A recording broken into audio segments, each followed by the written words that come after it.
Hola, les saluda Carla Paredes del Departamento de Salud del Condado de Fairfax. A través de este video deseo explicarle cómo cambiar el idioma en la página web del Condado de Fairfax. Sabemos que nuestra comunidad necesita información actualizada sobre la enfermedad del coronavirus, también conocida como COVID-19. Aquí le mostramos cómo puede ver la información en la página web del Condado de Fairfax en español. Por favor, vaya a su buscador de internet de preferencia.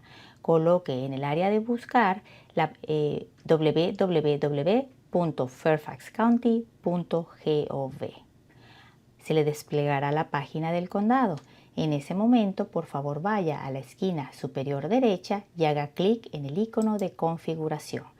En ese momento se desplegará el menú para selección de idiomas.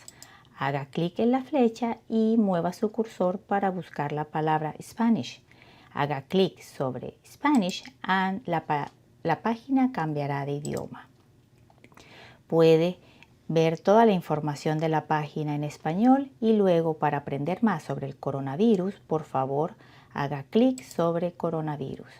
En ese momento, puede ser que tome unos momentos, pero usted verá que la página va a cambiar a español también, para que pueda tener acceso a la diferente información. Puede tener acceso a la información de salud, información del negocio, para temas de ayuda y donaciones, el estado de funcionamiento del condado y la información sobre las escuelas. La traducción puede no ser perfecta, así que si tiene preguntas, por favor contáctenos al 703-267-3511 o envíe un correo a fairfaxcountycovid@fairfaxcounty.gov. Muchas gracias.